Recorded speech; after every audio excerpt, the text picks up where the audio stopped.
What is democratic about Cameroon as it is? Cameroon is under a unitary military, in fact, I call it a civilian military quasi system that you have in Cameroon. Too much of food is what is holding Cameroonians back.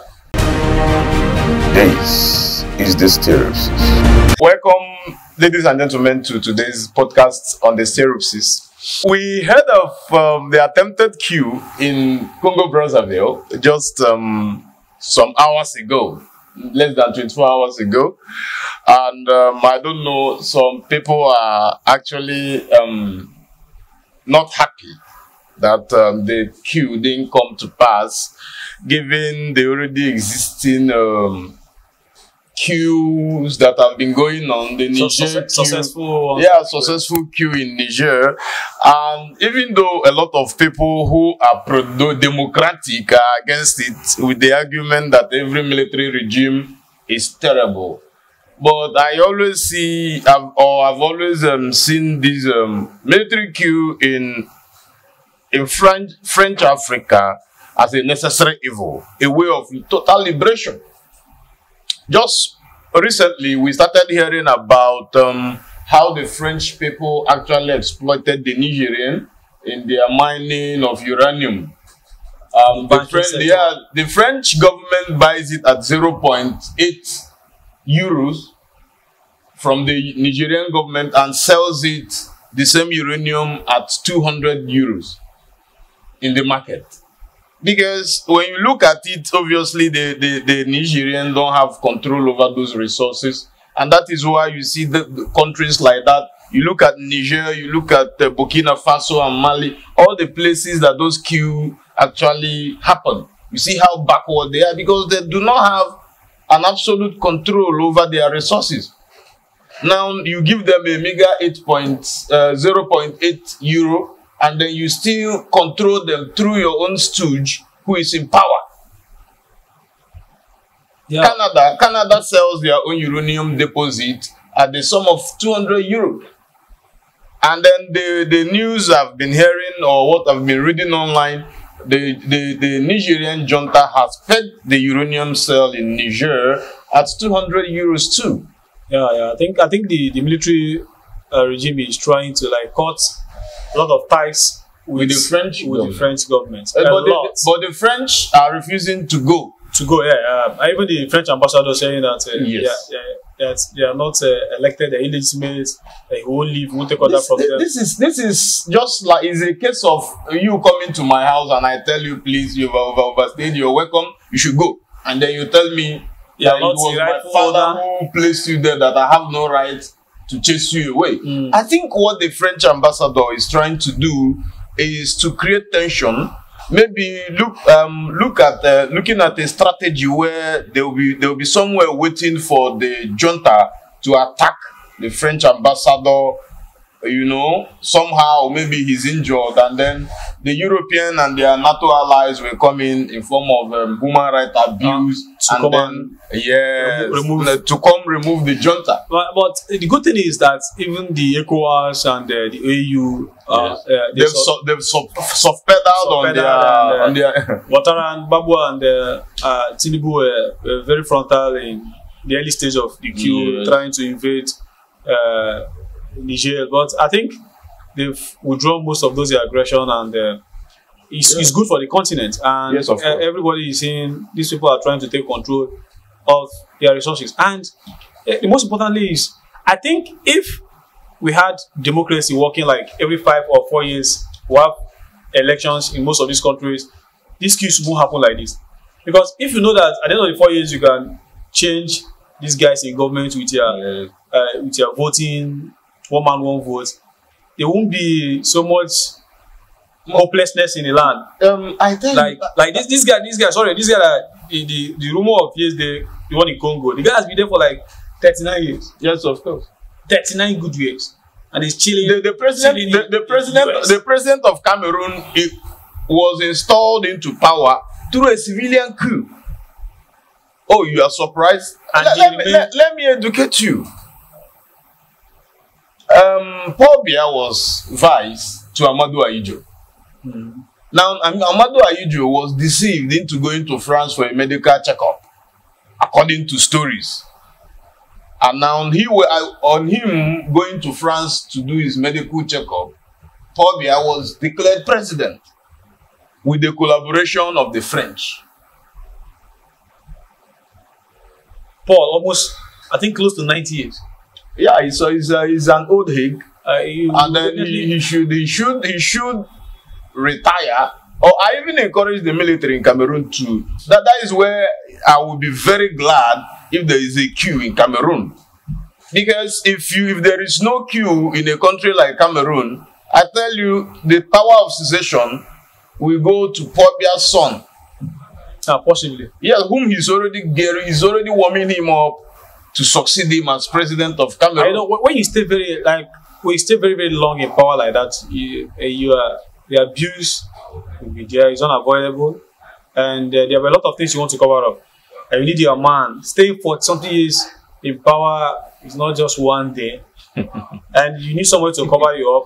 Yes, and it's now a king, not even a president. It's a kind of a monarchy, similar to what the British and the French government installed in Libya before the coming of Muammar Gaddafi. Yeah, Gaddafi also came. I don't know what is wrong with African leaders. Now, what is going on in Rwanda? Like, when the Gabon coup happened, a lot of people were talking about Rwanda. Yes, of course. Although Paul Kagame is doing well in terms of infrastructure and trying to position Rwanda very well. But yes. Paul Kagame is setting a very terrible precedent. Yes, of course. Because I think this is 23rd year and his tenure will expire next year.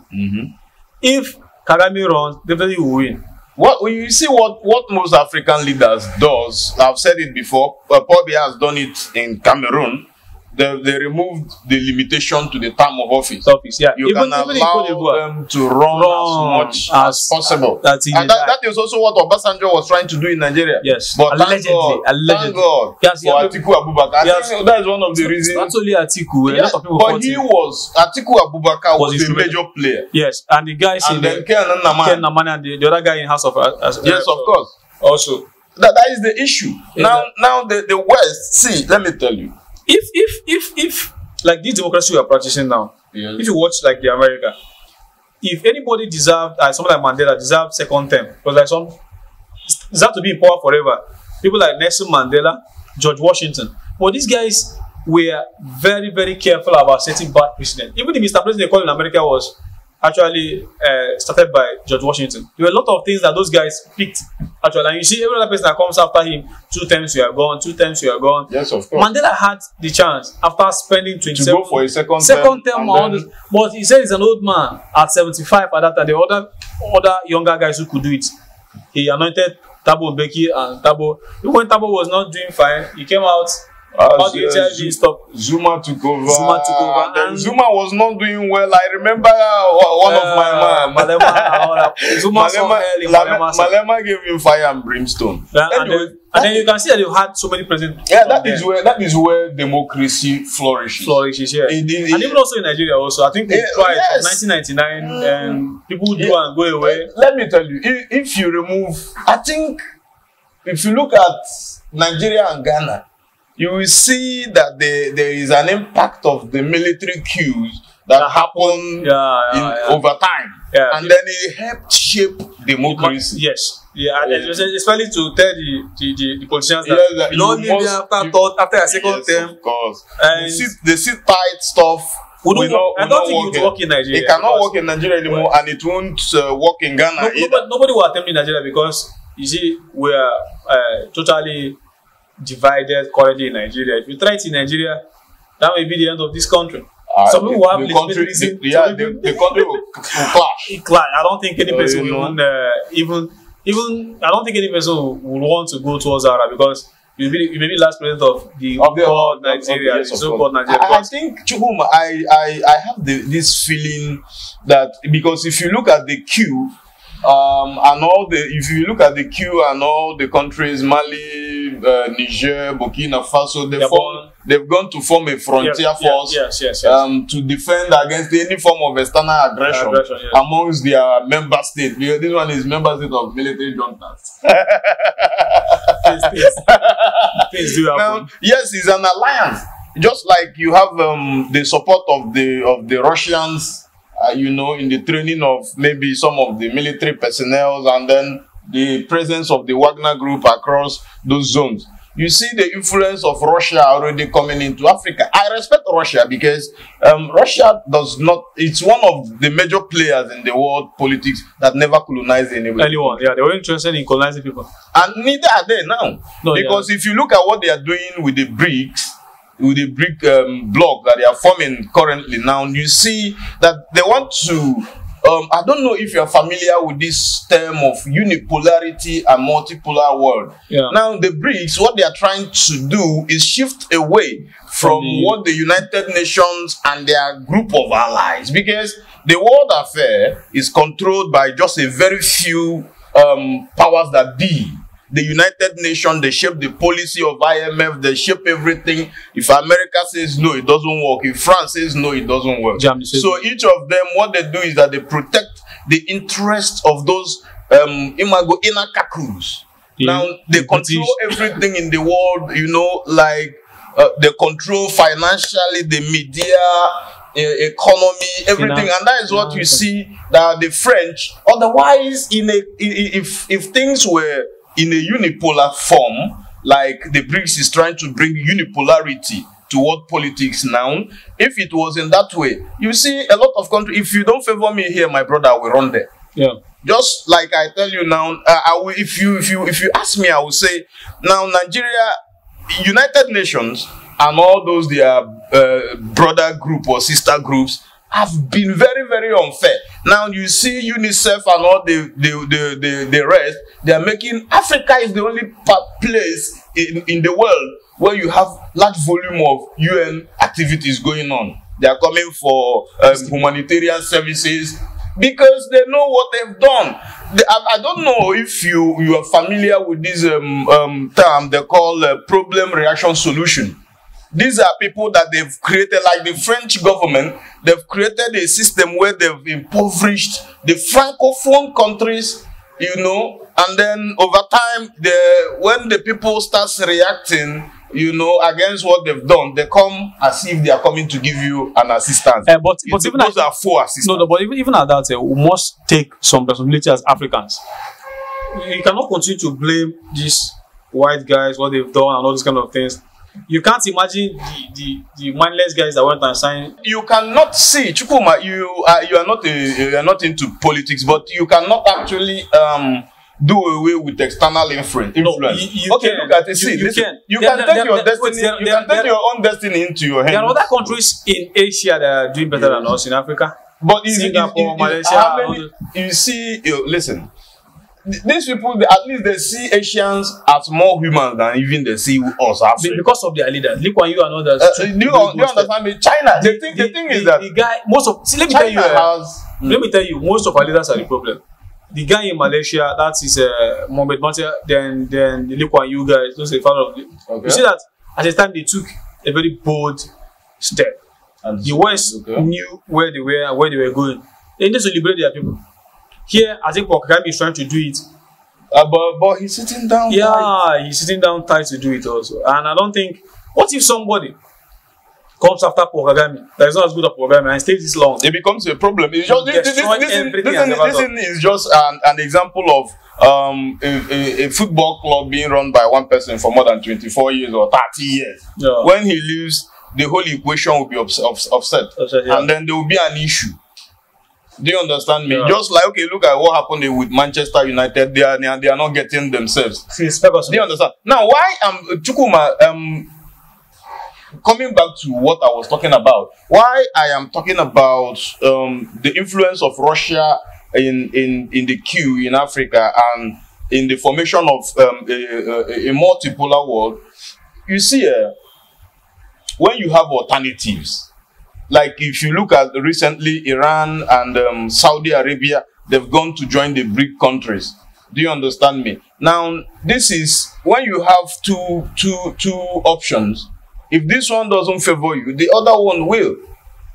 I'm beginning to wonder even why Nigeria is not considering joining the BRICS. You know why? I'm not really interested in. You know why? No. Listen. I'm not really interested in the BRICS. There should be Russia and China and US politics. There should be, at all costs, the dollarization of the world. Because when you use dollar as on what basis is the dollar insured? Just on the name of the US, and then the US is at liberty to, they can print as how many dollars they want to print, and then circulate it, and then controls your own world affair, and then you say it's a balanced trade. No, it's not balanced. It's not balanced. But we Africans must, like Malema will say, must have join most of these groups with our own agenda, our own interest. The problem, like Malema said, the Chinese, the Russians are doing what is in their favor. Yes, of course. Nigerians, I'm not against Nigerians, and most African leaders. But once we want to join this, we are joining this as equal.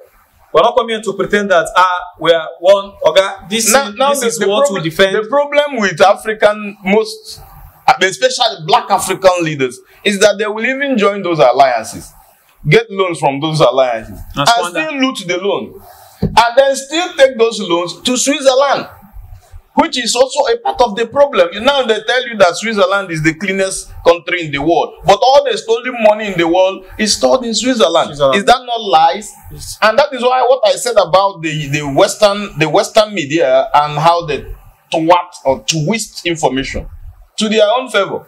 Okay, now Abacha is a criminal in Nigeria. Yes, he's a criminal. Let's say so, yes, we agree. But the person who receives it, what do you call it? Is it not a recidivist?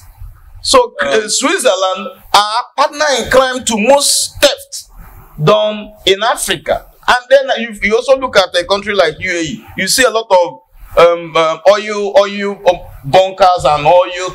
Selling the oil. What do they call it again? They call it blood money. Blood money, yeah. You know, they take it to Dubai, and then they are building skyscrapers and all the rest.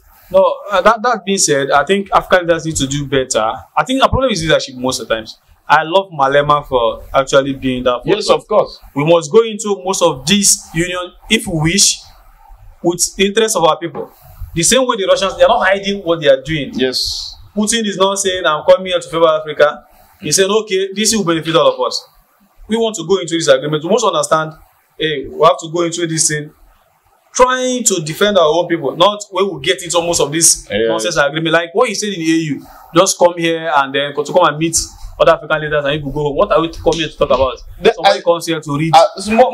Most times I don't see sound policy output from what they do in ECOWAS and most of all this. ECOWAS is even a better block for me, because ECOWAS to a degree has a way of at least when you talk about immigration law, you can see countries are among the ECOWAS, you can move freely. Let's see how BRICS works. But for stability in Africa, I think we need to have elections that are free, fair, and credible. But I must ask you something, and I will use the instance of Muammar Gaddafi. Now, a leader before Muammar Gaddafi got into power in Libya, the country was ranked amongst the poorest in the world before Gaddafi came into power. Yeah. But Gaddafi came in and then took Libya up to where they got to until he was assassinated. I always tell you. But I think I do blame Gaddafi and some of those guys. You see what that guy did in Egypt? When the uprising started, they knew where this thing was going to. Had external influence. What would have done? Gaddafi had Gaddafi felt he had a lot of influence. He had too much influence. He didn't unknowingly to him, the West had infiltrated, and then we're waiting. That is when I was talking about the problem reaction solution that the West uses is a model. But I don't like this idea of always the black guys always blaming the whites. The guy in Egypt saved Egypt. If he did this, the sit-tight style of Gaddafi, Egypt would be among the people destroyed. Because this actually started. Okay, Chukuma, I don't know how you are thinking about this thing now. Since Gaddafi was taken out of power, did you hear what recently happened in Libya? Yes. The flood. Could this have been possible under Gaddafi? Almost 20,000 people are expected to be dead before the end of this week. No. But you see, the world's sea Gaddafi created a model for his people, a very prosperous model. Yes. The country was very prosperous. Yes. Now look at the country has gone 30 years back to where Gaddafi picked nobody is a lot of that. Insurgency and all nobody's doing that. And you do not blame the white. You should Why would you not blame NATO? No. And then like, French are their French allies. It's like what we're talking about for Kagame now. You understand? You get to a place where people are hearing this. You know, the event of social media and all those things. A lot of young guys, young military guys, young military chap in Rwanda are hearing this we're talking about. And they understand, oh, that you can't be here for 24 years. Even if my own personal interest is in Cameroon because the guy is not doing well. At least for Kagame is doing a lot of work. I think what Pobia will do for Cameroonians is that instead of see, let me tell you, there's a popular saying I used to hear while I was in there.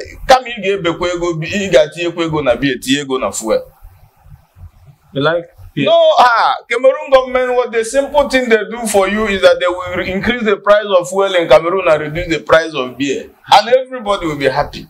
You say, my friend, Kamel go to toast mimbo. You know? Everywhere, Matango people. But you see, Cameroonians are very brilliant people. You see, they are doing exploits everywhere. They go to France, you see a lot of them. Good authors and all those ones. Like, academicians, you see them doing well in sports. Do you understand? Then one man will hold the country down for almost 40 years. And that's the same thing they were feeling during their last election. Do you know what Pobia did? They went and printed fake France and was sharing to people to vote for Pobia. They shared fake France. I saw that year. I saw the stuff online and I was just shaking my head. These Africans can do anything. And now, let me tell you, what is democratic about Cameroon as it is? Cameroon is under a unitary military, in fact, I call it a civilian military quasi system that you have in Cameroon. Because Pobia, like the Cameroon has 10 regions. Now, amongst all those 10 regions, they don't do regional elections. To the parliament, they do elections to the parliament. But for instance, now Enugu has a governor. Now, what the Cameroonian president does is that he appoints administrators. He appoints administrators to all the regions in Cameroon. That is a kingdom and they are under bondage. But sometimes they don't realize it. Yes. Now, because see, the environment is so calm that you might come into the country and then you don't know that there is too much problem. No, it's just it's a blind man. See, they're not like Nigerians. A blind man that can see small does not understand what it means to see clearly until when you remove something that is blocking the other portion of his eyes and then you see him, his eyes will open. I'll say, oh, I'm of the niche. What they've done for Cameroon, you know they are good in agriculture. Too much of food is what is holding Cameroonians down. You know, when you are busy eating bole, if you want whatever you want, poisson braisé is there. What do you want? Chocolate, they virtually import. I can tell you in Cameroon, they don't have a place where they can this canned malt. The canned malt that comes into Cameroon is imported from Nigeria.